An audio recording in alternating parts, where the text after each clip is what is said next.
ఊపుకొని ఉడుకు నీళ్ళు తాగుతుంటే అన్నెసరీ ప్రాబ్లమ్స్ అన్నీ వచ్చి నెత్తిన పడుతున్నాయి. ఈ మధ్య కాలంలో వెరైటీ థింగ్స్ అన్నీ నేనే చూస్తున్నా, నేనే వింటున్నాను అనమాట. సో ఇప్పుడు ఏమైందంటే నా ఫ్రిడ్జ్కి గ్యాస్ లీక్ అయిపోయి గ్యాస్ అయిపోయిందంట. నిన్నటి నుంచి కూల్ అవ్వట్లేదు. అసలు ఏమైందా ప్రాబ్లం అని అర్బన్లో బుక్ చేస్తే ఆయన వచ్చి గ్యాస్ లీకేజ్ అన్నారు. శాంసంగ్ వాళ్ళకి వచ్చి బుక్ చేస్తే ఇవన్నీ శాంసంగ్ ఫ్రిడ్జ్లో చాలా కామన్ మేడం, మళ్ళీ గ్యాస్ ఫిల్ చేయించుకోవాల్సిందే మీరు అని చెప్తున్నారనమాట. సో గ్యాస్ ఫిల్లింగ్ చేసి వాళ్ళు అదంతా చేసినందుకు 3000 రూపీస్ తీసుకున్నారు. అన్నెసరీగా ఇప్పుడు నాకు 3000 రూపీస్ బొక్క. నేనైతే ముందు చాలా ఫ్రిడ్జ్లు వాడినాను, ఎప్పుడు ఈ ప్రాబ్లం అయితే ఫేస్ చేయలేదు, అటు మా అమ్మ వాళ్ళ ఇంట్లో కానీ మా ఇంట్లో కానీ.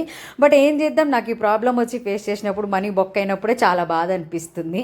మా ఆయన అసలే తిడుతున్నాడు, ఈ మధ్య డబ్బులు ఎక్కువ ఖర్చు అయిపోతున్నాయని, మళ్ళీ అడిషనల్ ఖర్చు.